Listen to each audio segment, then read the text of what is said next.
de las cuales yo había sido cofundadora.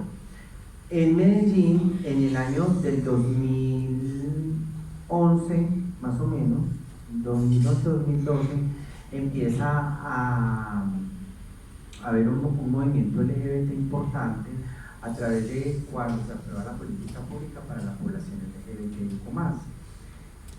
No se hablaba de colectivos ni de grupos de mujeres trans, porque se asumía que como nosotras éramos trans y estábamos en la prostitución, muchas, en ese tiempo algunas estábamos en la peluquería, pero había mucha cantidad de mujeres trans en la prostitución o en el servicio sexual pago, como se llama actualmente. En esa época ni siquiera se hablaba de términos de transgénero. Es más, cuando nosotros nos empezamos a reunir era para poder aprender cuál era la diferencia entre un transexual, un transgénero, un travesti, un transformista, porque todas esas T no existían en nuestro vocabulario. Lo único que nosotros sabíamos como mujeres era que nos gustaba sentirnos, nos veíamos como mujer, nos maquillábamos, nos echábamos el aceite, nos poníamos las intervenciones quirúrgicas de garaje y queríamos llegar a ser esa mujer que no era reconocida entre una familia, pero nosotros no teníamos ni discursos de pansexualismo, ni de intersexualismo, ni de nada de todas esas siglas que actualmente están en las siglas. Ni tampoco nos reconocíamos dentro de una sigla. ¿Por qué? Porque nosotras las trans, para esa época, lo único que estábamos era luchando por un reconocimiento identitario de una sociedad que había sido violenta, un sistema que había sido violento porque no nos contrataban en ninguna parte. De hecho, nosotros íbamos a entrevistas y nos decían: usted no sirve, pero no nos decían directamente porque éramos muy afeminadas, porque éramos femeninas, ni porque éramos trans, ni porque parecíamos mujeres. O sea, no sabíamos ni siquiera por qué no nos contrataban. El caso es que nosotras, donde íbamos, siempre nos decían que nosotras éramos las raras y que no éramos bienvenidas. Así es así. Entonces, para hacerles un poco más corto el tema, surgió Transity Medellín, después surgió Antioquia Trans, posterior a Antioquia Trans se crea Musas Transformaciones Afirmativas post-pandemia en el año 2020, con una reivindicación de derechos. Caribe Afirmativo fue una de nuestros hosts en esa época, muy importante para poder hacer este ejercicio. La pregunta que me hace sobre el movimiento de mujeres trans en la actualidad, cuando pasamos de ser simplemente, cuando nos reuníamos en un grupo de apoyo para hablar sobre hormonas, para hablar sobre intervenciones, para apoyar a nuestras hermanas, llegó un momento donde llegó, oh wow, la agenda política. Y cuando llega la agenda política llegan los recursos económicos. Cuando llegan los recursos económicos empieza a desdibujarse completamente lo que se identifica como trans, porque ya a todo el mundo le importan las trans, porque ya todo el mundo habla por las trans, porque todo es la defensa de los derechos de las trans. Pero detrás de todo este discurso, que sigue siendo un discurso muy patriarcal, muy misógino, porque no les importamos sino mientras puedan llenar la asistencia, mientras puedan venir a instrumentalizarlos, pero cuando se acaban los eventos, patada y chao, ya no queremos, ya uno ni siquiera le puede decir hola a la persona que lo está llamando, lo está convocando para un evento, porque ya presentó el informe que necesitaba para que le pagaran los recursos. Entonces el discurso de las mujeres trans pasa a ser una agenda política, porque claro, nosotras somos las que seguimos poniendo las muertas. Obviamente, ¿por qué ponemos la muerta? Porque nosotras fuimos chicos que ahora de una u otra manera hemos hecho el tránsito hacia la mujer, y aquí en Colombia, estoy hablando en Colombia, en Medellín, ser mujer biológica o ser mujer trans implica ser mujer, y ese ser mujer es ser asesinada. Simplemente ¿por qué? No entiendo qué dinámica existe, que hay, y digo que no entiendo porque a mí me parece, no me cabe en mi mente que una persona lo pueda llegar a odiar a uno tanto de que lo mate porque uno quiera ser mujer. Eso es lo que sucede. O porque seas, pero para esa época, como nosotras éramos las raras, las mujeres falsas, las que pretendíamos y las que estábamos siendo disruptivas con todo la hegemonía y el poderío que quería conservar los machos patriarcales, porque eso era lo que nosotras estábamos haciendo, les estábamos fisurando su poder y su jerarquía.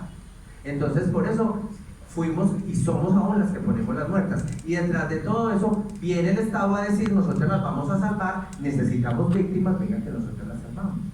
Y ahí fue donde intentaron el capital, que muchas personas trabajan en lo trans, pero sin sentirlo, sin reconocerlo y sin importar. ¿Cuál es la discusión en la actualidad? Que nosotros como musas, claro, estamos haciendo lo más, sobrevivimos a una familia, sobrevivimos a una sociedad, sobrevivimos al mismo movimiento que nos ataca y nos dice que nosotras no somos válidas, porque ya estamos viejas, porque ya no nos dicen las musas sino las imusas, y que yo soy la olla mayor, la más vieja, el calderón más viejo, porque eso es lo que a mí me han dicho en mi momento. Porque en este país ser trans y ser adulta mayor y ser vieja es como si usted dijera: esto es un delito, sálgase porque usted ya no, definitivamente, porque claro, las que sí eran válidas eran las que eran operadas, las bonitas, las que se podían mostrar, pero te vas volviendo trans, te vas envejeciendo como todo el mundo, y nosotras, me parece lo más divino de nosotras como musas, que nosotras no necesitamos esa reivindicación de destransitar para que nos puedan aceptar. No, nosotras nos seguimos reuniendo, nos seguimos queriendo, seguimos siendo las mismas desde el primer año hasta el fin, somos las mismas que nos ven, y las que pertenecen a musas siguen siendo nuestras hermanas y se siguen enunciando desde musas en cualquier espacio. Dicen: es que yo pertenezco a musas, así no hayan ido por alguna X o Y. En cualquier parte del mundo ya estamos mandando musas para Italia, para Alemania, para un montón de partes, así no lo reconozcan, son y pertenecen y nacieron en esta colectiva. Antes, mucho antes hubieron esos movimientos. ¿Y cuál es la cosa? Que ahorita obviamente no nos llaman, no nos invitan, porque si aquí hubieran millones y estuviéramos hablando de contratos millonarios en defensa de los derechos de las mujeres trans, esto estaría lleno. Pero como nosotros aquí estamos es por amor, porque nos amamos y porque nosotras nos sentimos identificadas con las luchas, por eso estamos las que siempre estamos. Las que estamos ahí sentadas siempre vamos a ser las mismas, porque lo trans no es por dinero, es porque nosotras quisimos, lo asumimos y nos queremos. ¿Ya?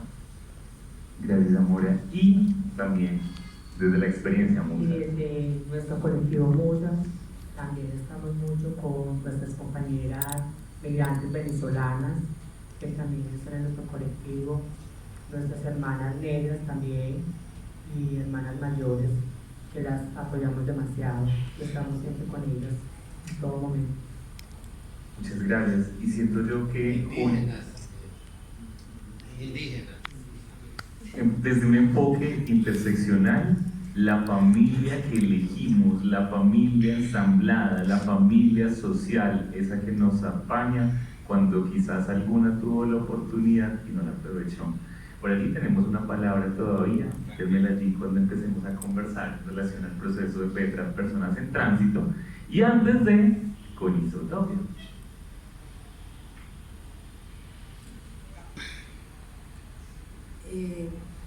Yo pienso que mi silencio dice tantas cosas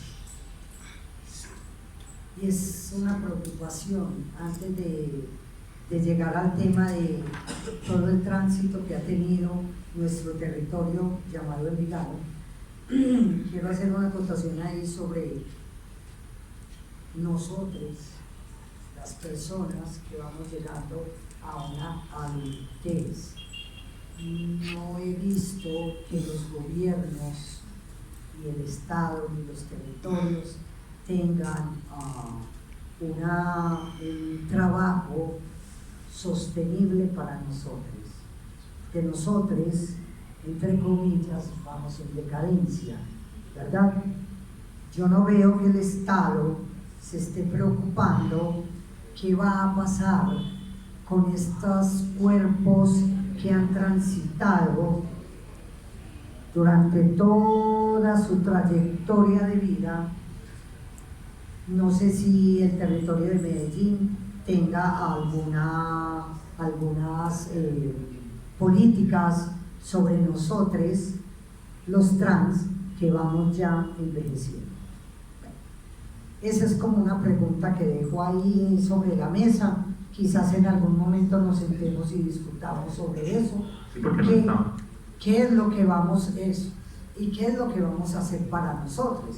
Porque tanto como Victoria, como el compañero, como vos y como todos estos cuerpos que han transitado y que están en ese inicio del tránsito, van a llegar a esa edad, ¿verdad? ¿Qué hay para nosotros? No lo sé. Ese es un cuestionamiento. Envigado ha tenido varios momentos en temas LGBTIQ+. En el año 1900, estaba en el 2025, en el 2015 se crea desde lo municipal el programa LGBT, hasta ahí llegaba. No se conocía la letra I, ni la Q, ni el más. Y esa sigla o CIEC ni siquiera pasaba por la mente de nosotros. Envigado, o el programa Envigado de Colores, que es parte de ese municipio, de esa alcaldía, se crea por las necesidades y las quejas de un gran amigo llamado, se me olvidó, se me fue, ya estoy viejo, Jorge Eduardo Correa, ¿sí? Que era, venga, ¿qué hay para nosotros los maricas en el municipio? ¿Qué hay para nosotros los maricas en el municipio? Entonces vieron la necesidad y decir, bueno, metamos estos maricas por allá para que no jodan más, ¿cierto? Luego llegan una serie de colectivos y colectivas, uno de esos llamado Isotopia, que uno de los pioneros también fue David, pionero y quizás fundador o cofundador de Isotopia. Isotopia empieza a luchar por esos derechos, pero no enfocados a las personas trans, porque a uno le daba miedo hablar 10, 15 años atrás sobre esos cuerpos en transición. De hecho, si decíamos, o por ejemplo en ciertos territorios, si se hablaba de esos tránsitos, nos daba miedo, porque ni siquiera nosotros como seres humanos que estábamos haciendo ese mismo tránsito entendíamos el por qué lo hacíamos, ¿sí? Nosotros inconscientemente